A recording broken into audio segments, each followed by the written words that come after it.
5나노하고 4나노 수율이 누가 엇비슷해지냐, 아니면 수율 격차가 벌어지냐, 이게 중요했는데 3나노부터는 그런 것들은 조금 이제 약간 완화되는 것 같습니다. 파운드리 입장에서 고객을 뭔가 이렇게 유치하는데 가장 큰 메리트는 뭐냐, TSMC의 코어스를 대체하는 게 더 중요한 거예요. 삼성이 이번에 그 파운드리 행사에서 이제 2나노까지 자동차 반도체 쪽으로 오픈해 줄 준비가 돼 있다라고 이야기했거든요. 그러면 앞으로 점점 더 그 선단 공정, 자동차 반도체 선단 공정이 많이 되는 거예요. 그러면 그런 쪽에서 굉장히 많은 변화들이 생기겠죠. 여기서 물량이 빵 터지면 삼성 입장에서는 굉장히 기회가 있는 겁니다. 물론 잘하면.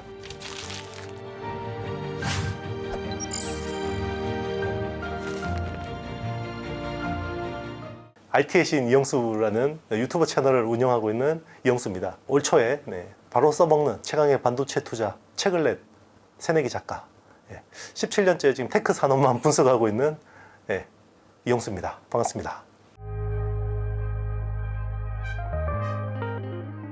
아직 뭐 호황기라고 하기는 그렇지만 그 바닥에 대한 이제 회의는 없는 것 같아요. 그러니까 3분기가 바닥은 확실하고 4분기 들어서 반등하고 있는 거는 팩트입니다. 제가 지난 여기 방송 출연해서 보통 반도체 하락 사이클은 쌍바닥을 찍고 올라간다고 이야기 들은 적이 있는데요. 앞바닥이 보통 공급단에서 캐펙스 투자 축소, 뭐 감산 이런 이슈가 나오면 주가적으로 한번 반등하고 거기다 한번 또 훅 밀리다가 진바닥, 진바닥이 이제 뒷바닥인데 뒷바닥은 이제 수요에서 나오죠. 그래서 재고가 줄고 이제 주문이 늘어나고 가격이 올라가는, 딱 지금이 이제 뒷바닥, 진바닥 찍고 이제 올라가는 타이밍이죠. 어떻게 보면 주식 투자하기는 가장 좋은 타이밍입니다. 그래서 최근에 반도체 주가가 이렇게 매크로가 안 좋은데도 불구하고 올라가는 흐름을 보이고 있죠. 한마디로 HBM, 하이 밴드위스 메모리, 그것 때문이에요. 보통 보면 삼성전자하고 SK하이닉스는 과거 사이클을 봐도 그러니까 변동의 폭은 다르지만 결국 방향성은 같거든요. 그런데 올해는 삼성전자하고 SK하이닉스의 방향성이 깨졌고요. 그리고 심지어 보통 마이크론하고 SK하이닉스의 방향성은 거의 동조화해요. 그런데 올해는 그 방향성도 깨졌습니다. 왜 그러냐면 지금 HBM이라는 가장 핫한 아이템을 SK하이닉스가 지금 독점하고 있기 때문에 그런 거죠. 보통 보면 이제 삼성전자 기준으로 보면 과거 상승 하락 사이클 이럴 때 보면 PBR 기준으로 많이 보거든요. 그래서 가장 하단이 보통 1.1배, 그리고 가장 상단이 한 2.2배 정도인데 보통 삼성전자 같은 경우는 가장 하단에 위치해 있어요. 지금 PBR 기준으로 한 1.3배, 4배 왔다 갔다 하거든요. 근데 하이닉스는 가장 상단에 위치해 있습니다. HBM 때문입니다. HBM3부터 사실 그렇게 된 거예요. 왜 그러냐면 메모리 반도체라는 거는 이제 D램하고 낸드 플래시가 있잖아요. 근데 이거는 범용 제품이에요. 어떤 보드에다가 딱 꽂으면 다 작동을 하는 거거든요. 그렇기 때문에 미리 생산을 해놓고 재고를 쌓아두고, 근데 재고를 쌓아뒀는데 막 수요가 너무 없으면 가격이 폭락하고, 막 수요가 갑자기 생각지 못한 수요가 나오면 가격이 폭등해요. 그게 이제 사이클을 그리는 거고 시클리컬 산업이라고 하는데, 지금 AI 시대에 들어와서 이런 틀이 깨지기 시작합니다. 어떤 것 때문에 그러냐면 대표적인 게 HBM3, 그러니까 하이밴드위스 메모리 3라는 아이템은 엔비디아가 주문한 거예요. 주문형 메모리죠. 그러니까 일종의 메모리 파운드리에 가까운 겁니다. 그래서 보통 D램을 기준으로 보면 우리 서버용 D램 같은 경우는 매달 내고를 하거든요. 그래서 고정 거래 가격이라는 거를 협상을 합니다. 그리고 모바일 D램 같은 경우는 분기, 석 달에 한 번씩 협상을 하죠. 그래서 그 고정된 거래 가격에 납품을 하거든요. 근데 그게 수요 공급에 따라서 막 들쭉날쭉합니다. 변동성이 크거든요. 근데 HBM은 연단위 주문이에요. 그래서 엔비디아가 올해 뭐 1000만 개 이야기하면 1000만 개 다 사갑니다. 그리고 내고 없습니다. 그래서 그 가격에 사가는 거기 때문에 일종의 이제 TSMC가 하는 파운드리하고 비즈니스가 비슷한 거죠. 그래서 이 스페셜티 메모리라고 하는 거고요. 아마 이게 HBM4가 되면 더 지금보다 주문형의 성격이 강해질 거다. 설계 영역에서 더 많이 강해질 거다. 이렇게 보고 그렇게 코멘트를 한 것 같습니다. 일단 공급 기준으로 HBM이 초창기 때는 비트 기준으로 5%밖에 안 됐거든요. D램 전체에서. 공급 기준으로 5%였는데 얘는 일반 D램 대비해서 8배가 비쌉니다. 그렇기 때문에 가격 기준으로는 10%를 넘었고요. 지금으로 보면 가격 기준으로 거의 20%를 터치를 하려고 하거든요.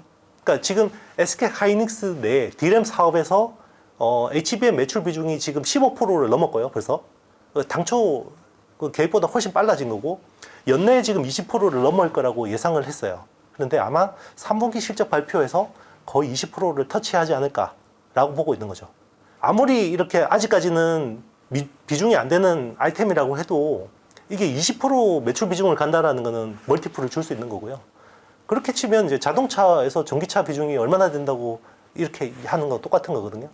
전체 자동차가 만약에 뭐 적게는 8,500만 대, 많게는 1억 대까지 되는데 그 중에서 전기차 비중이 10%가 안 되잖아요. 근데 주가는 가장 좋죠.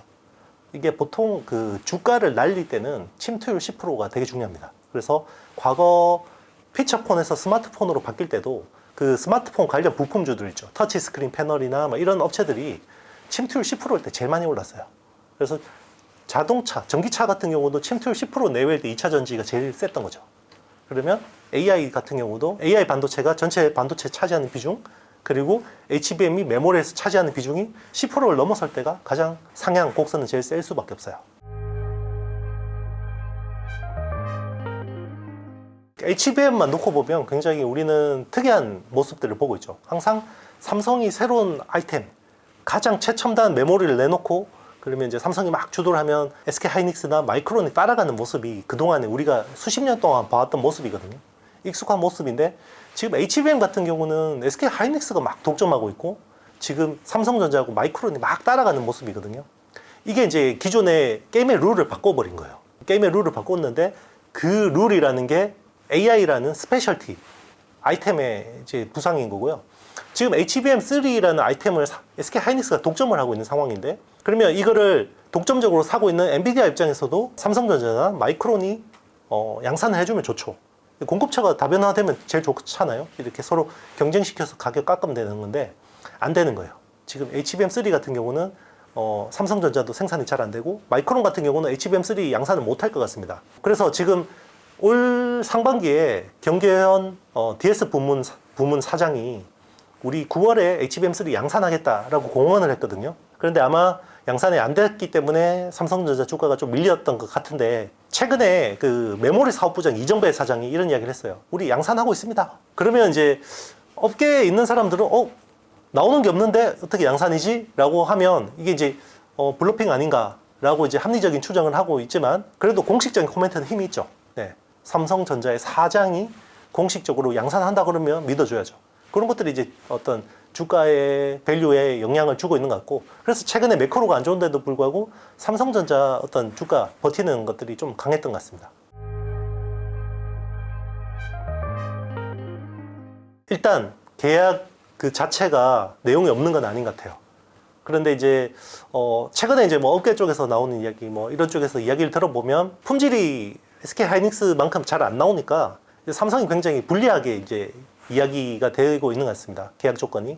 그래서 뭐 어떤 분량이나 이런 부분들을 서로 다 이제 떠안는 조건으로 해서 삼성이 납품을 하는 걸로 추진을 하고 있고 그리고 이제 그 원래 삼성이 HBM3P라고 했었거든요. 그러니까 HBM4 사이에 있는 라인업이 HBM3, HBM3P, HBM4라고 했고 SK 하이닉스는 HBM3, HBM3E, HBM4 이렇게 했는데 이번에 엔비디아가 와서 HBM3E로 바꾸세요. 하이닉스 쪽으로 손을 들어줬죠. 네, 그래서 지금은 이제 HBM3E라고 하죠. 네, 그렇게 정리가 되는 것만 봐도 지금 하이닉스 쪽에 HBM은 힘이 실리고 있는 모양새인 것 같습니다. HBM이라는 아이템 자체를 삼성전자는 2019년에 거의 접었어요. 이게 갑자기 생성형 AI 때문에 수요가 폭발하니까 빨리빨리 리빌딩을 했죠. 근데 마이크론은 또 그것조차도 약간 지켜보고 하느라고 약간 대응이 늦었던 거예요. 그래서 지금 HBM 쪽에 점유율이 더 쪼그라들고 있고요. 2022년 기준으로 보면 HBM 시장에서 50%의 마켓시어가 SK 하이닉스, 40%가 삼성전자, 그리고 마이크론은 10% 정도를 차지했는데 마이크론의 10%는 그 HBM3, 2E 이런 것들이 아니라 아주 저사양의 HBM, 초창기 버전이었던 것 같고요. 그리고 아마 올해는 마이크론의 마켓시어가 5%대로 쪼그라들 것 같습니다. 그래서 내년 같은 경우는 지금 마이크론이 10% 마켓시어를 유지하는 게 목표고, 그걸 위해서 HBM3E라는 아이템으로 바로 퀀텀 점프하겠다. 우리는 HBM3 포기하고 HBM3E로 바로 가겠다. 이렇게 이야기를 하고 있습니다. 그렇죠. 기술 격차가 많이 나는 겁니다. 지금 TSMC하고 삼성전자의 5나노, 4나노 공정 기술 격차가 2년 정도 나는 거거든요. 그러니까 그거 좁히는 게 되게 힘들죠. 그러니까 앞서 있는 업체가 삽질을 하면 좀 따라잡을 수 있는 건데, SK하이닉스가 약간 삽질을 하지 않는다면 굉장히 이건 좀 좁히기 힘든 격차일 수도 있고, 그래서 이제 삼성은 항상 이제 새로운 기술을 먼저 시도를 해서 약간 판 뒤집기를 하잖아요. 그러니까 파운드리에서도 보면 지금 핀팻 기술이 너무 뛰어난 TSMC를 잡기 위해서 게이트 어라운드라는 신공장을 3나노에 도입해서 요거를 가지고 판을 뒤집어 보겠다. 예전에 보면 이제 디램 같은 경우도 그전에는 홈을 파서 하는 트렌치 방식이 메인일 때, 삼성은 일본 디램 업체를 잡기 위해서 스택 방식, 회로를 쌓는 그 방식을 시도해서 이제 성공을 해서 1등이 됐고, 그리고 낸드 플래시 같은 경우도 원래 도시바가 원래 개발한 아이템인데, 그때는 이제 플로팅 게이트라는 공법이 주류였는데, 삼성은 이제 CTF라는 차지 트랩 플래시라는 기술을 시도를 해서 2000년 초반에 원조 업체 도시바를 넘어서고 1등이 됐죠. 그래서 이거를 파운드리에도 성공 방정식을 그대로 적용하겠다라는 게 지금 삼성의 파운드리 전략이고, HBM 같은 경우는 HBM4의 공정들이 굉장히 많이 바뀌어요. 그걸 가지고 SK하이닉스를 넘어서겠다라는 건데, 쉽게 이야기하면 HBM3E까지는, 지금 HBM3 같은 경우는 8단 적층이에요. D램이 8단인데 HBM3E가 되면 12단으로 높아지고요. 그리고 지금 인풋 아웃풋, 그러니까 비트 수가 1024개거든요. 동일합니다. 대신 이제 단수가 높아지는 거고, HBM4부터는 굉장히 기술 난이도가 높아지는데 단수가 일단 16단까지 높아져요. 16단까지 높아지는데 기존의 8단하고 높이는 똑같아야 돼요. 그러니까 16층 아파트를 8층 아파트하고 똑같은 높이로 지어야 되죠. 그러면 웨이퍼 두께를 훨씬 얇게 가공해서 잘 붙여야 되니까 난이도가 굉장히 높고, 여기서 더 중요한 거, 인풋 아웃풋 수가 기존에 1024개에서 2048개로 늘어나요. 그러면 그 연결 단자가 밀도가 훨씬 빽빽해지죠.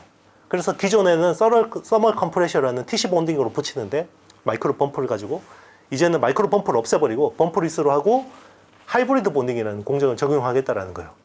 그래서 2048개 인풋 아웃풋을 구현하겠다라는 건데, 이게 일단은 공정도 너무 어렵고 하이브리드 본딩 장비도 너무 비싸고, 그럼 감가상각이 굉장히 많이 나올 텐데 저거를 가격을 얼마나 팔아야지 될까?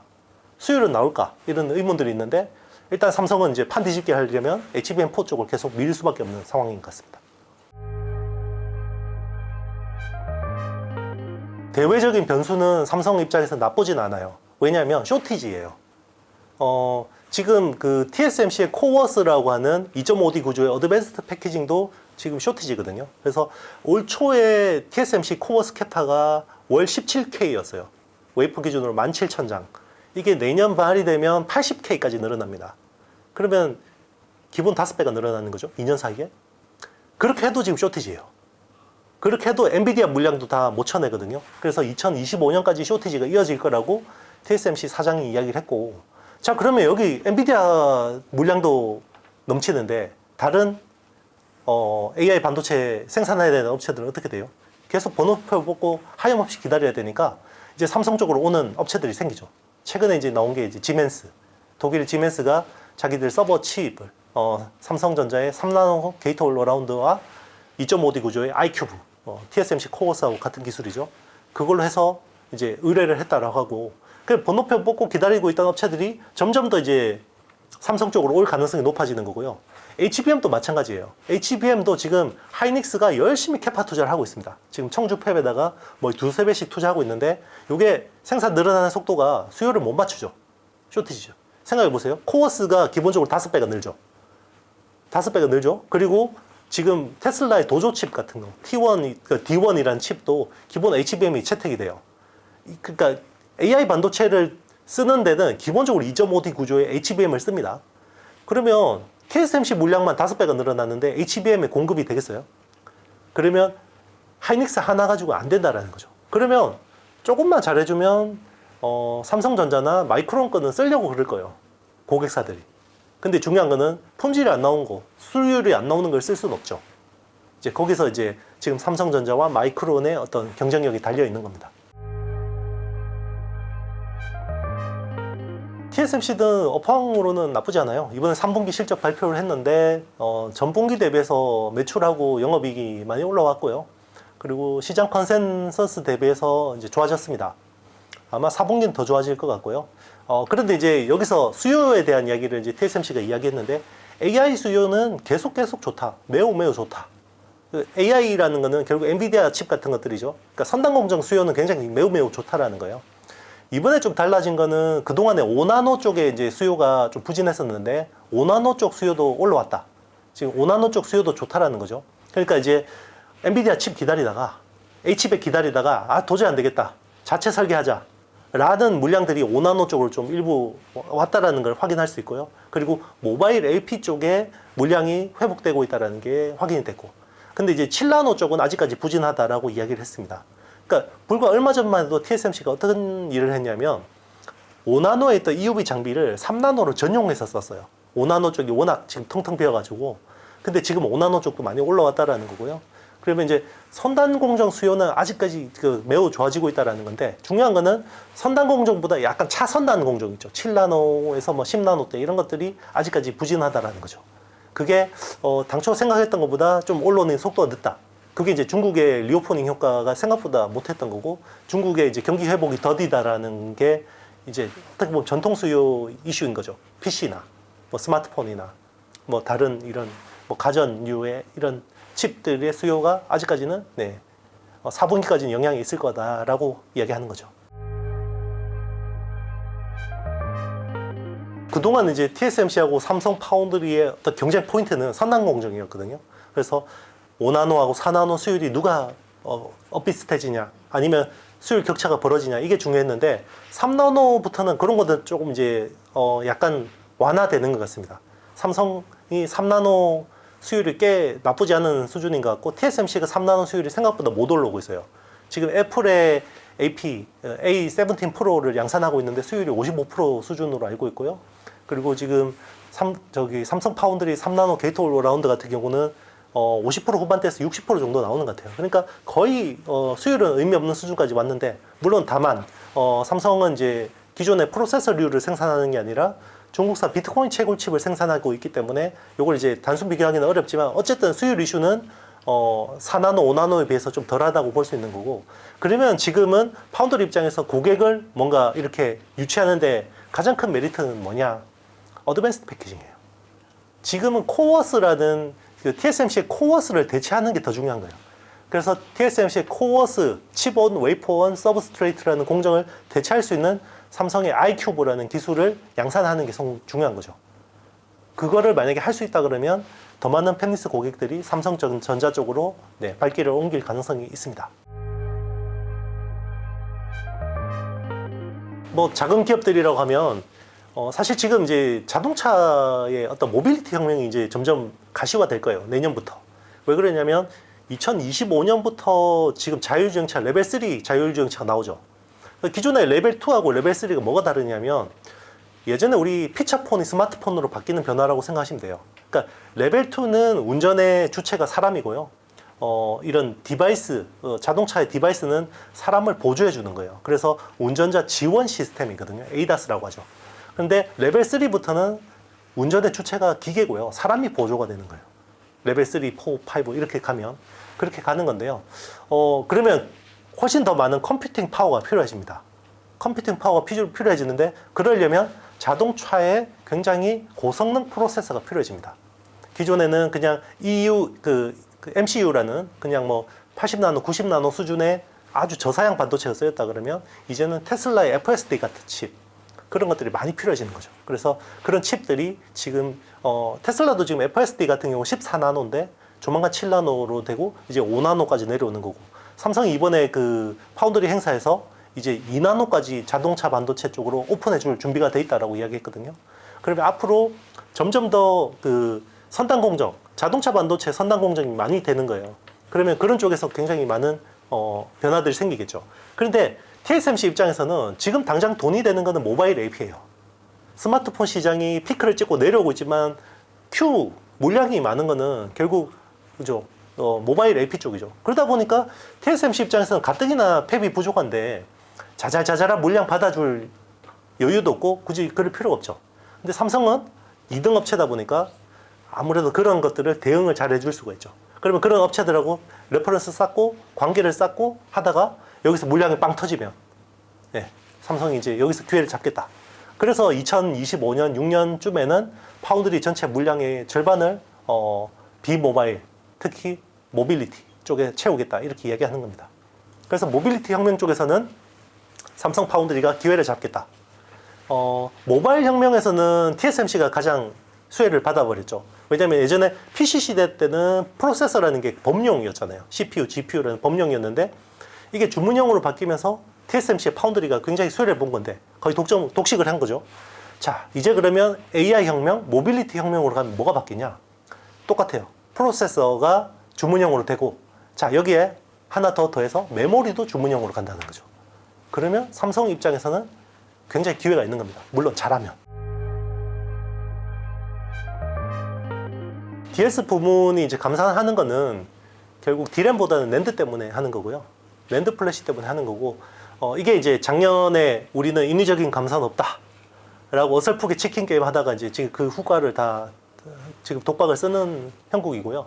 그러니까 D램 같은 경우는 감산이 상대적으로 수월했던 부분이 어떤 게 있었냐면 기존의 D램 라인을 HBM으로 전환을 하면 이게 캐파가 40% 줄어드는 효과가 있어요. 자연스럽게. 그럼 자연 감산이 되죠.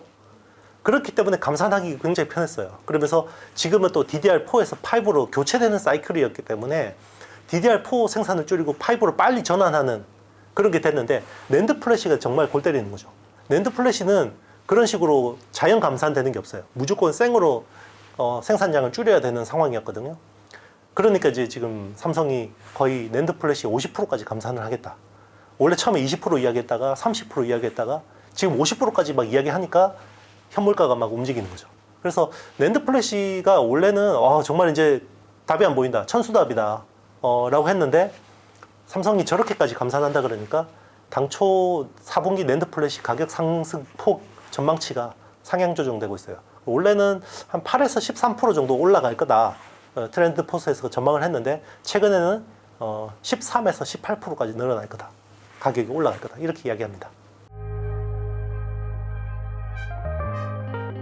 그거는 이제 AI 혁명이 얼마나 지속되느냐에 따라 달라져 있는 것 같아요.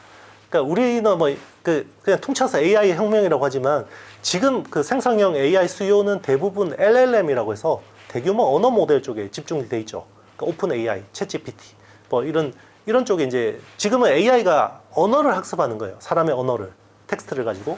그런데 이게 점점 더 이제 멀티모달을 학습을 해야 되거든요. 멀티모달이라는 게 뭐냐면 사람의 오감처럼 텍스트도 하고 소리도 배우고 시각도 배우고 나중엔 후각, 촉각, 미각 이런 것들을 다 빅데이터처럼 AI가 배우는 거거든요. 그러니까 애기가 처음에 뭐 이런 오감을 배우고 사람의 말을 배우고 하죠. 자, 멀티모달로 지금은 데이터 트레이닝이 가고 있어요. 그러니까 여기서 얼마나 수요가 나올지가 또 중요한 거고요. 그러면 뭐 언어 배우고 멀티모달 배우고 끝이냐? 그게 아니죠. 애기가 그러면 말 배우고 엄마 아빠 하다가 말 배우고 하면 뭐 합니까? 이제 기어다니고 걸어다니죠. 자, 운동지능을 배워야 돼요. 운동지능, 그죠? 그러니까 운동지능이라는 거는 사람이 뭐 이게 육체만 단련한다고 되는 게 아니라 뇌도 같이 발달해야 돼요. 그래서 그 운동지능을 배워야 되는데 그게 지금 모빌리티 혁명, 로봇 혁명, 테슬라의 도조 시스템이라는 게 결국 그 운동지능에 대한 부분이거든요. 자동차라는 바디가 생긴 AI가 어떻게 효율적으로 움직이느냐, 그거에 대한 운동지능을 배우는 거거든요. 그러면 그쪽 시장이 또 어떻게 될 거냐, 이게 따라서 굉장히 AI 혁명이 길어질 수 있고 거기서 하이닉스가 어떤 포지션을 차지하느냐, 지금 초창기처럼 계속 압도적인 위치를 이어가느냐 아니면 그 경쟁력이 약간 훼손되면서 경쟁사한테 따라잡히느냐 따라서 이제 향후 받을 수 있는 밸류가 달라지겠죠. 무조건 HBM은 잘 해야 되고요. 따라잡아야 되고, 그리고 어드밴스드 패키징을 통한 파운드리 쪽에서 AI 수혜를 가져와야 돼요. 그게 만약에 아니고 기존의 이제 전통 수요 회복, 메모리 전통 수요 회복, 그리고 뭐 모바일 쪽에서 일부 수주 받는 거 가지고는 답이 없어요. 그러면 높은 멀티플을 못 줍니다. 높은 멀티플을 받으려면 AI 혁명에서 우리가 뭔가 주요한 주도권을 가져올 수 있다는 걸 보여줘야 돼요. 그러니까 열심히 하고 있죠. 그러니까 사실 높은 밸류를 인정을 받았고, 근데 이제 저는 이제 개인적으로는 지금 그 파운데이션 AI 모델이 너무 개선되는 속도가 빨라요. 챗GPT가 GPT 3.5 기반으로 했고 GPT-4가 4.0 기반이잖아요. 근데 얘가 단순히 텍스트뿐만 아니라 요즘에는 그 멀티모달까지 학습을 해서 정말 그 아이언맨의 자비스, 영화 허처럼 얘가 이제 대화를 하기 시작하거든요. 근데 그게 유료라서 써본 사람들이 많이 없긴 한데요. 써본 사람들은 굉장히 괜찮다고 이야기를 합니다. 그런 것들을 보면 어플리케이션 AI 모델 쪽에 높은 멀티플을 주면서 베팅하는 건 좀 리스크하지 않나 생각을 합니다. 만약에 예를 들면 그 파운데이션 AI 모델을 가지고 번역을 하는 어플리케이션을 개발하는 회사가 있었다고 치면요, GPT-4가 그냥 자체적으로 제공해주는 서비스 퀄리티가 너무 높으면 그 서비스가 필요가 없어지는 거잖아요. 요즘에는 그 어떤 의료 같은 것들, 그 영상 데이터들 그냥 갖다 주면 얘가 뽑아내는 그냥 그 퀄리티 수준이 굉장히 괜찮다는 이야기도 많이 나오기 때문에, 물론 이제 어떤 특화된 영역에서 어플리케이션을 개발해서 뭐 튀는 업체는 나올 거예요. 우리 스마트폰이 생기면서 그때 앵거리버드라는 뭐 엄청난 그 게임이 나왔고 이런 킬러 어플리케이션을 내놓는 업체가 나올 겁니다. 그런데 상당수는 거기서 약간 도태될 수 있다는 거죠. 그러니까 뭐 이게 인터넷 시대가 되면서 누군가 이 웹 플랫폼을 장악하는 업체가 나올 거라고 생각했지만, 그때 라이코스나 뭐 이런 엠파스나 뭐 야후 같은 업체들이 결국은 위너가 되지는 못했잖아요. 뜬금없이 구글이 위너가 됐고, 그리고 국내에서도 뭐 정말 포털에서 5등, 6등 하던 네이버가 결국 장악했거든요. 그러니까 이거는 너무 알 수가 없는 거죠. 그렇기 때문에 너무 어떤 특정한 기업에다가 너무 미래에다가 너무 확실한 베팅을 하는 건 좀 위험하다고 생각합니다. 주문형 반도체, 그러니까 그 우리 모바일 시대에서도 보면 프로세서, AP라는 것들이 다 자체 설계 쪽으로 갔잖아요. AI 반도체도 지금은 범용인 엔비디아 칩을 쓰는데 점점 주문형 반도체를 쓸 거예요. 그리고 지금은 데이터 센터에서만 AI 칩을 많이 쓰는데, 이제는 온 디바이스 AI라고 해서 우리 스마트폰이나 PC나 이런 쪽에 이제 이 디바이스 자체에서 어느 정도 컴퓨팅 파워를 제공해주는 그런 것들이 생기거든요. 그런 쪽에서는 일단 파운드리 수요가 좋아지고요. 그리고 칩을 설계하려면 기본적으로 필요한 인프라들이 있죠. 그게 이제 IP 생태계인데, 최근에 상장할 ARM 같은 업체가 수혜를 볼 수 있고, 그리고 자동화 설계 툴을 제공해주는 이제 시놉시스나 케이던스 같은 업체들이 이제 수혜를 볼 수 있죠. 그리고 이제 뭐 이런 그 2.5D 구조에서 보면 주상복합 구조잖아요. GPU하고 HBM이 인터포져 가지고 이렇게 엮여 있는데, 이거를 중간에 인터페이스를 제공해주는 IP를 가진 회사가 있어요. 그리고 CXL이라는 이런 인터페이스, 그런 쪽에서는 램버스라는 회사가 유력하죠. 그런 회사들이 계속 주목받을 수 있고, 이제 국내에서는 이제 약간 프록시 마켓으로 해서 뭐 IP 비즈니스를 하는 칩셋 미디어 이런 회사들이 최근에 좀 주목받고 있죠. 그리고 오픈 엣지 테크놀로지, 뭐 최근에 이제 또 상장 준비하고 있는 퀄리타스 반도체 뭐 이런 회사들도 뭐 괜찮은데, 약간 밸류에이션이나 뭐 이런 안정성을 보면 칩셋 미디어가 제일 낫지 않나 싶습니다. 타격이 없지는 않아요. 그런데 큰 타격은 없을 것 같습니다. 왜 그러냐면 일단 이제 그동안에 그 미국이 그 작년 말에 중국 AI 산업의 약진을 막기 위해서 A100이나 H100 같은 하이엔드 칩을 못 팔겠어요. 그래서 엔비디아가 어떻게 했냐면 성능을 반절 이하로 떨어뜨린 A800, H800이라는 중국향 반도체를 만들었어요. 근데 성능을 절반 떨어뜨렸으면 가격이 싸야 되는데 A100이나 H100보다 비쌌던 거죠. 그래서 엄청나게 남겨 먹으면서 팔았어요. 그럼에도 불구하고 중국의 AI 속도가, 발전 속도가 빠르니까 이번에는 A800하고 H800 같은 중국향 반도체도 팔지 마. 그리고 이제 그런 것들 못 사니까 인텔의 가우디2라는 칩도 많이 썼어요, 중국이. 근데 이런 것들도 이제 막으려고 합니다, 미국 정부가. 그러면 당장은 어떤 중국에 비싸게 팔아먹었으니까 이런 타격이 있겠죠. 그런데 중요한 거는요, 이때 갑자기 애플이 우리도 GPT 합니다 라고 치고 나옵니다. 애플이 지금 시리 기반의 AI잖아요. 근데 생성형 AI 쪽으로 대비가 안 돼 있어요. 그러니까 어떻게 해요? 갑자기 투자를 해야 됩니다. 그래서 이번에 10억 달러 투자하겠다라고 이야기를 했고, 그리고 올해 하고 내년에 AI 서버 쪽을 2,000대에서 3,000대 정도 조달하겠다. 지금 예산 잡힌 게 올해 예산이 6억 2천만 달러, 내년이 45억 달러 잡혀 있어요. 그래 엄청 투자를 하거든요. 근데 엔비디아 칩으로 합니다. 근데 엔비디아 칩 H100으로 이제 세팅을 하는데 이게 구하기가 쉽지 않죠. 칩이 쇼티지이기 때문에. 그래서 어떤 이야기를 했냐면 내년에 나오는 이제 B100이라는 그 H100 이후에 그 호퍼 기반 이후에 블랙웰이라는 차세대 칩이 있거든요. 이걸 많이 사겠다. 그러면 엔비디아 입장에서는 만들면 쪽쪽 비싸게 팔 수 있는 고객들이 줄 서 있는 상황이기 때문에 중국에 못 판다고 해서 크게 데미지가 되지 않는 거죠. 그러면 애플 같은 업체가 하나밖에 없냐는 거죠.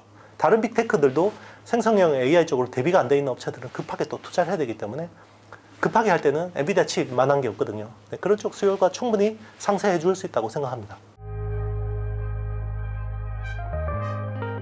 일단 뭐 표면적으로는 AMD가 경쟁이라고 하지만 실제로 거의 90%는 엔비디아 칩이 독점하고 있고, AMD도 이제 MI300X라는 칩도 꽤 쓸만해요. 근데 문제가 뭐냐면 이게 칩만 있다고 되는 게 아니에요. 소프트웨어 생태계가 필요한데 그게 쿠다라는 생태계가 필요하거든요. 그러면 엔지니어 입장에서는 뭔가 개발할 때 이 쿠다 생태계에서 그냥 소스 코드 가져와서 개발하면 금방 할 수 있는데 AMD 걸 칩을 쓰면 쿠다를 쓸 수가 없죠. 그러면 쿠다에 있는 소스 코드들을 다 컴파일해서, 그러니까 어떻게 보면 번역해서 다시 써야 되기 때문에 이게 생노가다라는 거죠. 엔지니어들 입장에서는 안 좋아하겠죠. 그러니까 칩이 없으니까 어쩔 수 없이 해서 컴파일해서 막 쓰고 하면 되는데, 그런 것들도 이제 컴파일을 미들웨어 업체들이 해줘야 돼요. 그게 이제 뭐 구글의 뭐 텐서플로우나 뭐 그 메타의 파이토치 같은 데서 이런 컴파일들을 막 준비해줘야 되는데 그게 시간이 걸려요. 그러니까 지금은 엔비디아 칩도 문제지만 엔비디아가 제공해주는 쿠다 생태계를 넘어서는 게 다른 업체들이 너무 힘들다라는 거죠. 지금 HBM 쪽은 어드밴스드 패키징이라는 하는 쪽에서는 이제 수혜를 보는 업체가 이제 한미반도체, 이오테크닉스, 뭐 인텍플러스, 뭐 파크 시스템즈 이런 회사들이 있죠. 사실 찐으로 보는 거는 이제 한미반도체가 찐이고요. 왜냐하면 한미반도체 그 TC 본딩이라는 기술은 세계적인 기술이고, 나머지는 아무래도 이제 기존의 디스코나 뭐 배시 이런 업체들이 하는 거를 이제 국산화하는 거기 때문에 밸류에이션이 좀 다를 수도 있다는 측면이 있고요. 그러니까 어드밴스드 패키징은 지금 제가 전방시장 그 엔비디아 이야기했지만 계속 좋을 수밖에 없어요. 왜냐하면 전방시장이 5배, 뭐 3배씩 투자를 계속하기 때문에 어드밴스드 패키징 쪽은 좋은데 문제는 밸류에이션이 비싸죠. 지금 들어가기가 굉장히 어려운 건데, 그러면 삼성 파운드리 밸류 체인에서 좀 기회를 볼 수 있는 업체들 보면 케미칼 업체들이 좀 매력적인 것 같아요. 그래서 3나노 GAA 쪽에 이제 초상계 에천트를 납품하는 솔브레인 같은 업체들, 그리고 EUV용 PR 하는 동진 세미캠, 그리고 이제 그런 세정액을 하는 그 케미칼 납품하는 한솔 케미칼, 뭐 이런 회사들이 좀 상대적으로 지금은 매력적이지 않나 생각이 들고요. 그리고 최근에 DDR5 쪽으로 저기 전환율이 굉장히 빨라지고 있거든요. 지금 DDR5 침투율이 한 10%대 정도 되는데 연말 되면 한 20%까지 늘어날 것 같아요. 그래서 내년에는 DDR5 침투율이 50%를 넘어설 것 같아요. 이게 감산 효과 때문에 빨리 전환이 된 거거든요. 그러면 거기 관련된 업체가 뭐 아비코 전자라든지, 최근에는 테스트 업체들도 분위기가 좋아요. 그러니까 DDR5 테스터 쪽, 뭐 DI라든지 네오셈이라든지 뭐 이런 업체들이 좀, 엑시콘 뭐 이런 회사들이 좀 주목받는 것 같습니다. 경기 민감주인데요. 중요한 게 선행하는 경기 민감주라는 거예요. 그러니까 글로벌 경제가 꺾일 때보다 먼저 빨리 꺾이고요. 글로벌 경제가 반등하기 전에 제일 먼저 반등하는 게 반도체라는 거죠. 그렇기 때문에 지금 이제 그동안에 미국 경제가 너무 좋았기 때문에 경기하고 우리 업황이 좀 다르게 가는 느낌이 들었는데 그 사이클이 이제 우리한테 조금씩 오고 있는 거예요. 상승 사이클이. 그래서 지금 반도체 중심으로 이제 반등을 하고 있는 거고요. 그거는 이제 업황보다는 6개월, 9개월 선행하는 거예요. 그래서 지금의 어떤 그 반도체 주들의 흐름은 6개월, 9개월 뒤에 미래를 당겨오는 거라고 보시면 됩니다. 그때는 좀 이제 글로벌 경기가 지금보다 나아진다라고 보고 있는 거죠. 반도체 투자를 하는 입장에서는 올 연말이 굉장히 기회가 될 것 같습니다. 그래서 일단 또 연말에 대주주 요건 때문에 또 시장이 밀리는 특성이 있잖아요. 우리나라 시장은. 그때 좋은 주식들을 좀 싸게 잘 사놓으면 내년 상반기 좀 따뜻하게 보낼 수 있을 거다라고 생각하고요. 내년 상반기까지는 반도체 주식 입장에서 굉장히 좋다고 봅니다. 업황은 내년도 좋고 내후년이 더 좋아요. 그런데 선반영하죠. 그러니까 주식으로 보면 내년 상반기까지는 확실한 그게 보이고 내년 하반기는 내년 돼봐야 알 것 같아요. 그래서 사이클이 요즘에는 좀 압축되고 막 늘어지고 이런 경우들이 많기 때문에 거기에다가 단순 기존 전통 수요 가지고 가는 게 아니라 지금은 AI라는 변수와 모빌리티라는 변수까지 더해졌기 때문에 일단 내년 상반기까지는 저는 꽤 시세가 날 수 있는 상황이라고 보고 있고 이제 내년 하반기는 내년 한 4월, 5월로 돼야지 윤곽이 나오지 않을까 생각합니다. 그러니까 슈퍼 사이클이 예전처럼 이 전통 수요를 중심으로 오는 사이클이 아니에요. 그러니까 지금은 메모리 가지고 슈퍼 사이클이라고 하기에는 쉽지 않을 거예요. 우리가 예전에 느꼈던 PC 사이클, 모바일 스마트폰 사이클, 그리고 2016년, 17년, 18년 서버 클라우드 사이클, 이런 사이클의 형태는 없을 거라고 보고 있고요. 대신에 지금은 메모리하고 시스템 반도체 중첩이 중요해요. 그러니까 만약에 올 상반기의 기대처럼 AI와 메모리 반등의 사이클이 중첩됐다 그러면 이게 슈퍼 사이클이 됐을 거예요. 그러면 이제 내년에 다시 한번 시도를 하겠죠. AI는 확실한 수요가 있고 그럼 전통 수요가 얼마나 올라올 수 있냐, 어떤 각도로 올라오느냐, 이게 중요하겠죠. 그래서 내년에는 그리고 AI에서 점점 모빌리티 혁명 쪽으로 시프팅 되는 그 타이밍하고 전통 메모리 수요의 어떤 반등의 중첩이, 이 세 가지 변수가 되게 중요할 것 같습니다. 근데 확실한 방향성은 이제 올라오고 있다는 건 확실한데 그 상승의 폭, 에너지는 결국 그 세 가지 요소가 중요할 것 같아요.